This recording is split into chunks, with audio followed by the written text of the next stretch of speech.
आज की महिला जो अपनी आज़ादी के दरवाजे को अपनी हर छोटी बड़ी सफल असफल कोशिशों से बाहर की तरफ खोलने की कोशिश कर रही है, ऐसे में क्या आप जानना नहीं चाहते कि वैदिक काल में वो कैसी थी और क्या कर रही थी? वैदिक काल वही काल है जब ऋग्वेद, यजुर्वेद, अथर्ववेद और सामवेद लिखे गए। ये लगभग 3 से 3,500 साल पहले की बात है। ये वही समय है जब हमें इतिहास पहली बार लिखित रूप में मिला। वैदिक काल को भी हम दो हिस्सों में बांट सकते हैं। एक ऋग्वैदिक काल जो 1500 से 1000 ईसा पूर्व था, और एक उत्तर वैदिक काल जो 1000 से 600 ईसा पूर्व था।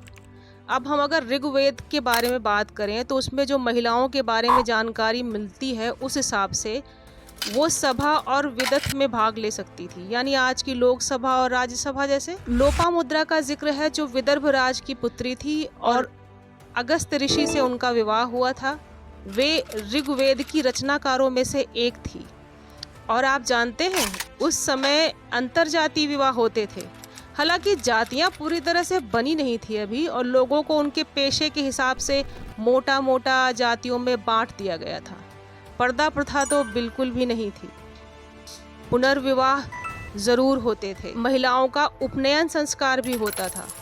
वैदिक शिक्षा भी महिलाओं को दी जाती है। ऋग्वेद में लोपामुद्रा, अपाला, घोषा, सिक्ता, विश्वारा जैसी विदुषी महिलाओं के नाम हैं, जिन्हें ऋषि कहा गया है।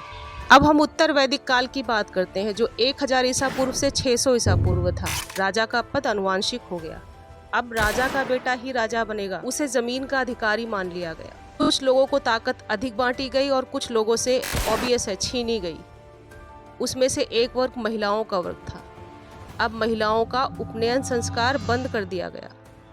अब वो राजनीति में हिस्सा नहीं ले सकती थी। उन्हें वेदों में कृपण कहा जाने लगा। महिलाओं को पैतृक संपत्ति का अधिकार उनसे छीन लिया गया। सभा में प्रवेश वर्जित कर दिया गया। शतपथ ब्राह्मण में हालांकि गार्गी, ग्रहीता, गंधर्व, मैत्री जैसी विदुषी महिलाओं के नाम तो मिलते हैं, पर ऋग्वैदिक काल से इस समय महिलाओं की स्थिति काफ़ी खराब हुई।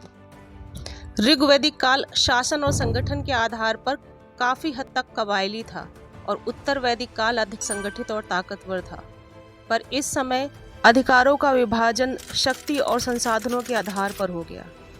अब इस विभाजन ने समाज के एक बड़े हिस्से को हाशिए पर ला दिया, और उसमें एक थी महिलाएं।